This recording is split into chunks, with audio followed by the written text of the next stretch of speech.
It was November 29th, 1847.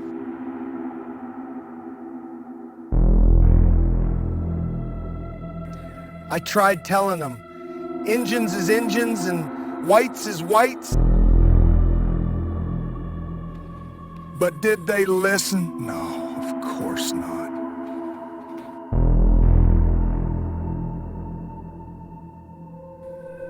Nobody listens to Jimmy Big Pants.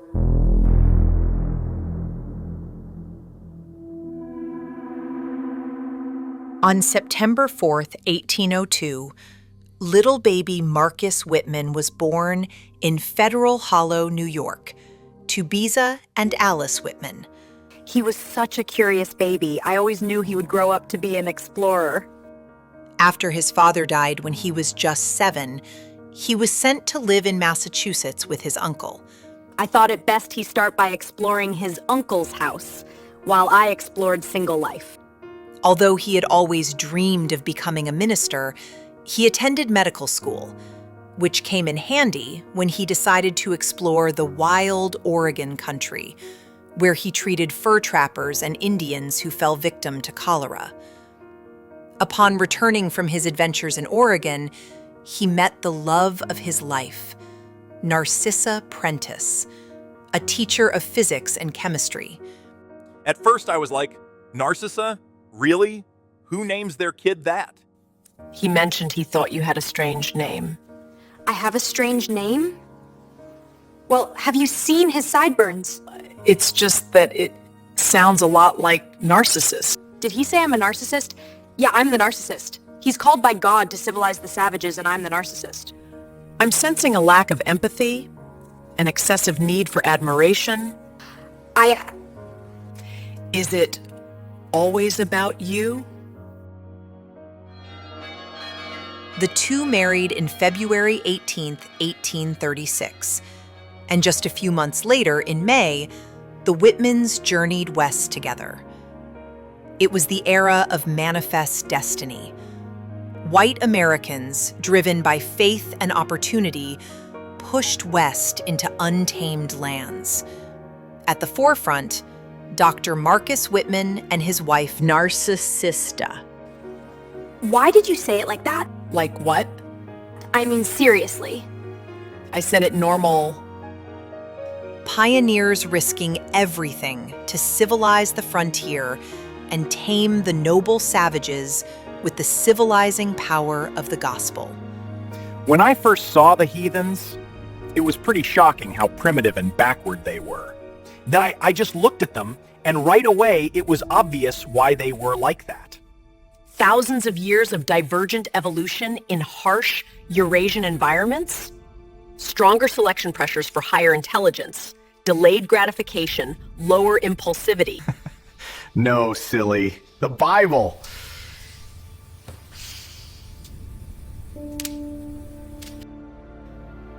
That September, after a perilous trek through hundreds of miles of dangerous terrain occupied by wild animals and hostile natives, the Whitmans arrived at Fort Vancouver and established Wailatpu among Cayuse Indians.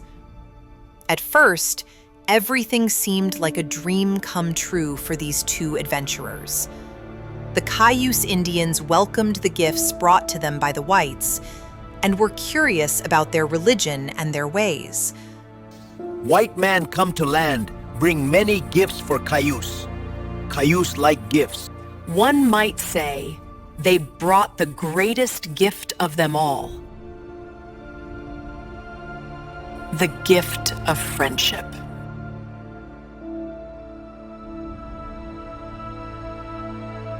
But little did the Whitmans know that their dream would one day become a nightmare. But for now, all seemed to be going according to their divinely inspired plan. They built schools and began trying to teach the Indians how to farm. They also built a church in the hopes that the wisdom contained within the Bible would civilize the wild Cayuse. However, it soon became clear that the Cayuse were slow to learn and quick to anger. Try as they might, the Whitmans couldn't get the Cayuse to understand the ways of the white man. A year after they first arrived in Wailatpu, their daughter, Alice Clarissa Whitman, was born. She was the first white baby born in Oregon country. But sadly, tragedy struck when just 2 years after beautiful baby Alice was welcomed by the Oregon wilderness, the wilderness took Alice away when she drowned in the Walla Walla River, sending Narcissa into a deep depression. How did it make you feel when your child drowned? Did it make you feel like maybe you were a bad mother? Do you ever wonder if maybe you are the reason your daughter is dead?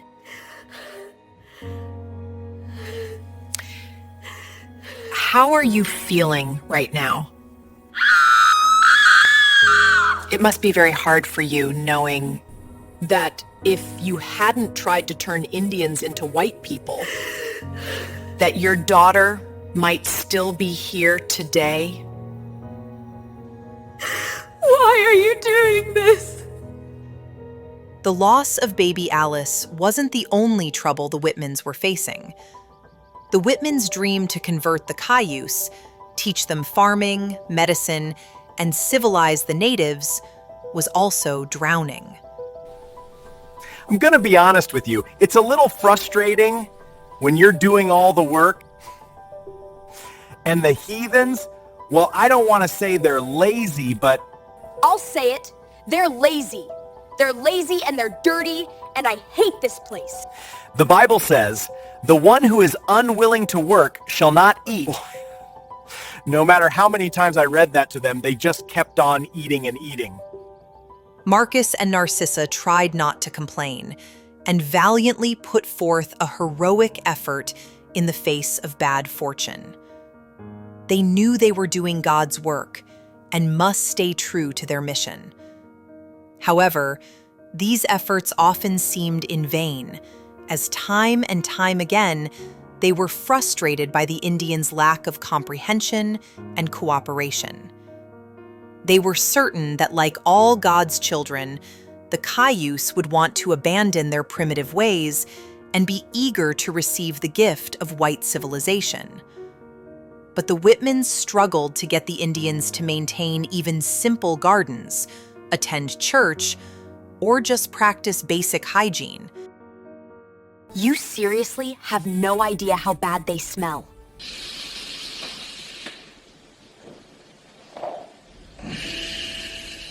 It's like a bag of hot garbage sodomizing a bucket of dead squids in a baby pool full of canker sores.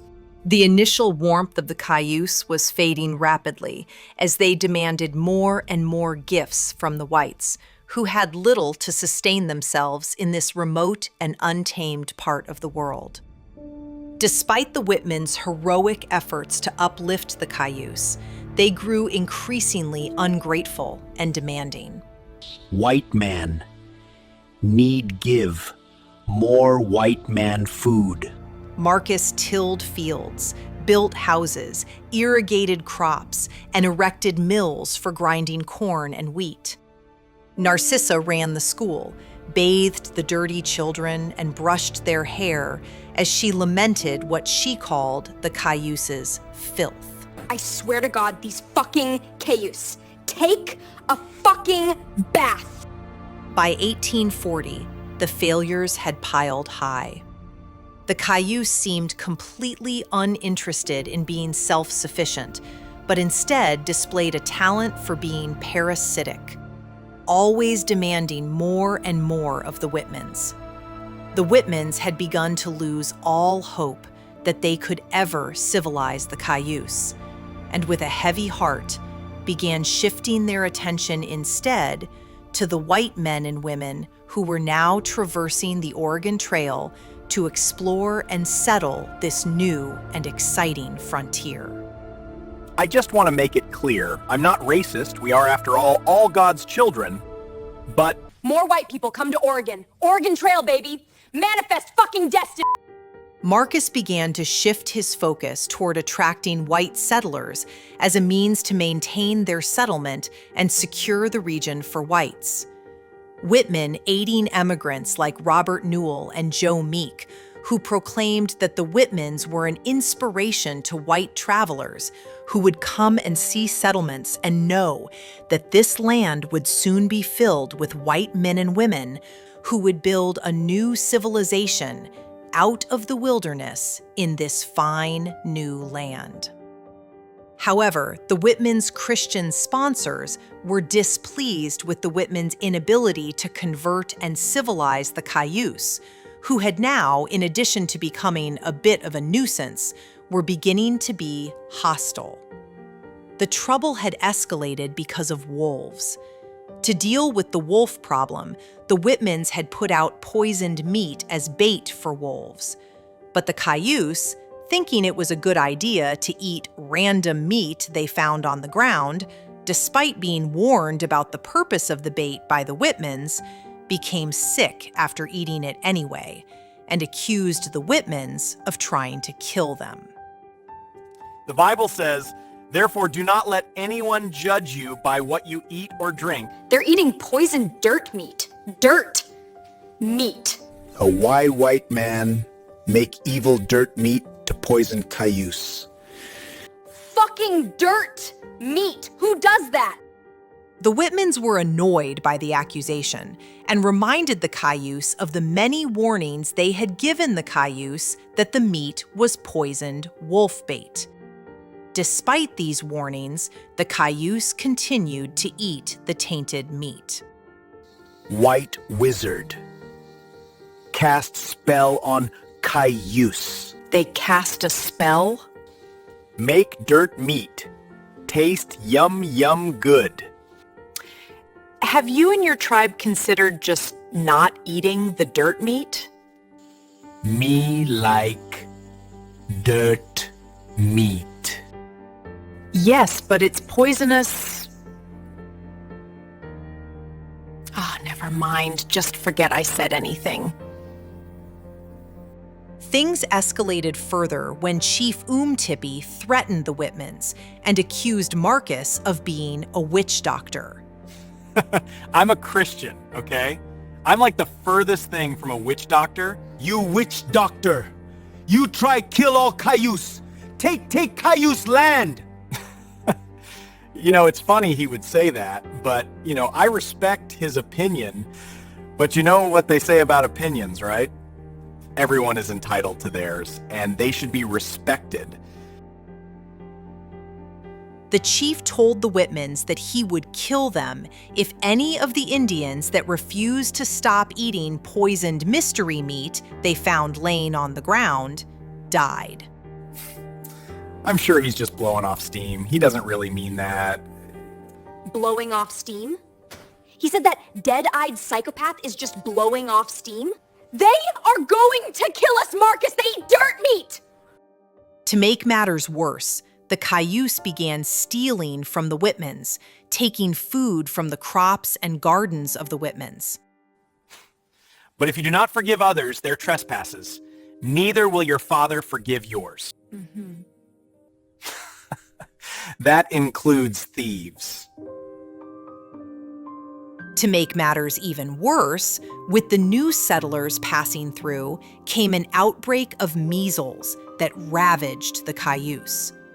The Cayuse became suspicious because while the whites were also infected, they seemed to recover from the disease. Whites, who had already been exposed to the disease and practiced basic hygiene and medical practices the Whitmans had been attempting to teach the Cayuse for years, were not as affected, fueling more accusations from the Cayuse that the whites were trying to poison them. White witch. Bring bad things. Magic of death.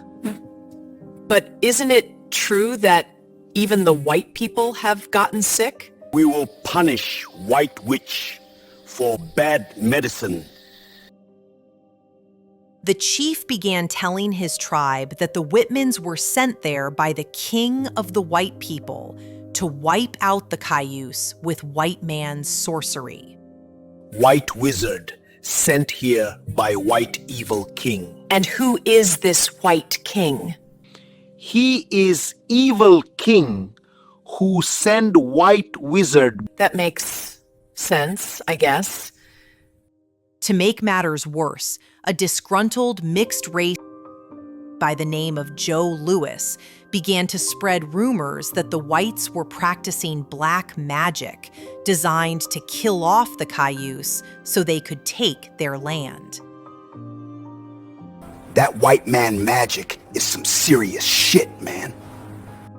The rage simmered and boiled until one day it boiled over on November 29th, 1847.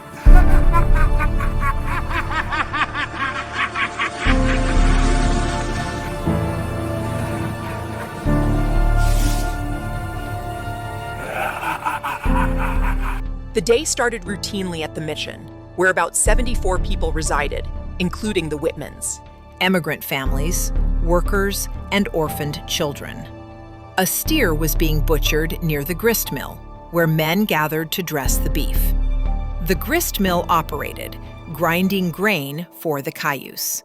School was in session in a room adjacent to the main house, taught by L.W. Saunders. Girls had their forenoon recess first, followed by boys who went outside to watch the butchering. It was the quiet before the storm. But the storm had just arrived.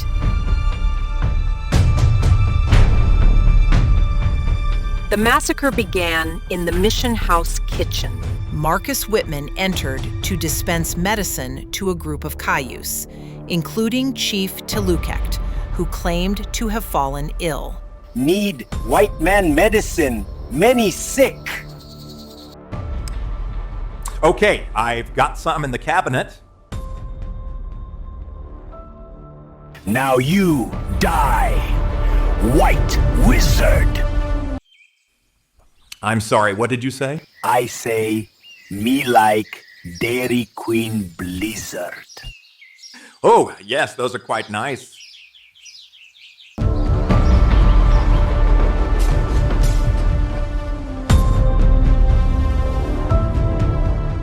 I say to white man, we come, we kill you. I was like, remember the Jesus book? Killing is bad. I say we no like Jesus book. Then we start make much dead. So I was like, stop, you're killing me, like actually killing me. The Cayuse bludgeoned Marcus's corpse until he was unrecognizable and nearly decapitated. As Cayuse carried out their vicious deed, 17-year-old John Sager, who was in the kitchen winding twine, drew a pistol in defense, but was shot by the attackers.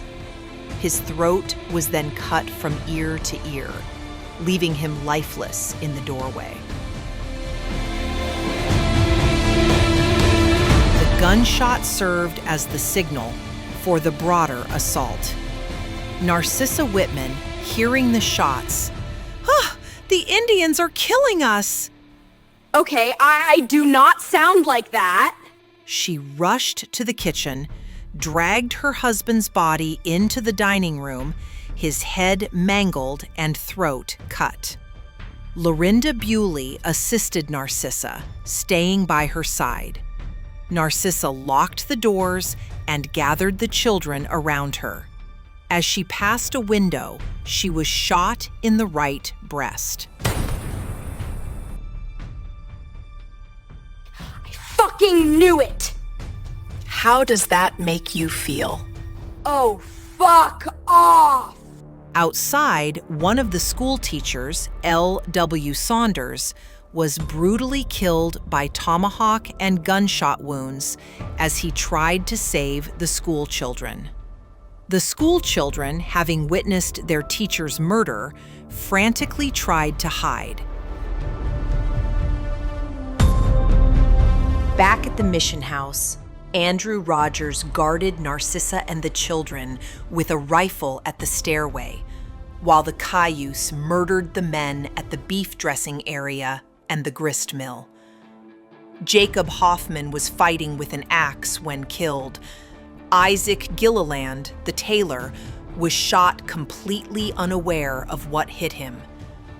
Eliza Spaulding and Matilda Sager hid in the attic with the help of 14-year-old Frank Sager, who embraced his sister Matilda, saying he'd meet her in heaven before being shot when he went outside to defend them, by the half-breed Joe Louis. At the mission house, a wounded Narcissa Whitman was still clinging to life, along with some of the other survivors upstairs. The Indians demanded that the survivors come down, or they would burn down the house. Andrew Rogers negotiated a safe exit with the Cayuse, but was killed by the treacherous savages immediately after descending the stairs. The chief then entered the mission house and promised no harm would come to Narcissa or the other survivors. Oh, good. Then in that case, fuck you! This was all a trick, however, by the lying. Who would have thought? The dirty fucking goblin. Outside, a line of armed Cayuse waited. As the white people exited, shots rang out. Narcissa was wounded again by multiple gunshots. Her body was kicked into the mud and beaten with a club and a whip. Rogers raised his hands, crying out before dying. Kimball was shot fleeing. Joe Louis shot Frank Sager, who then ran screaming to the emigrant house where he died of his wounds. By sunset, 9 were dead, including both Whitmans. Their grand mission to convert and civilize the Cayuse had failed. Narcissa died praying for the children and her attackers.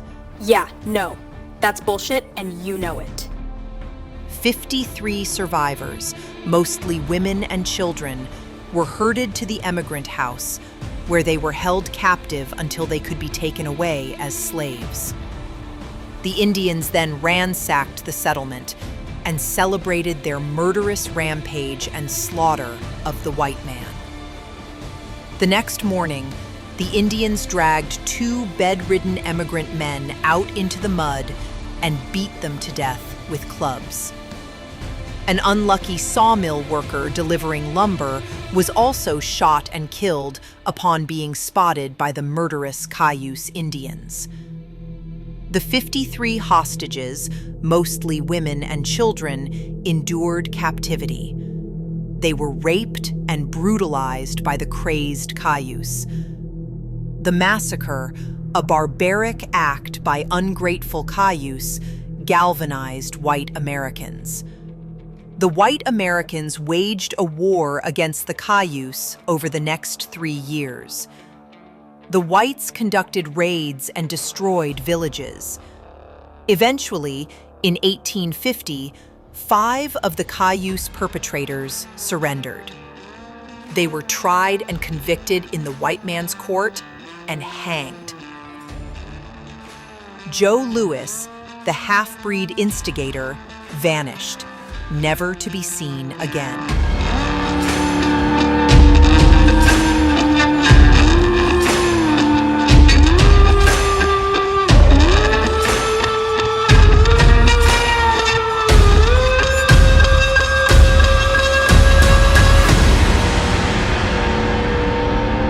Never give up.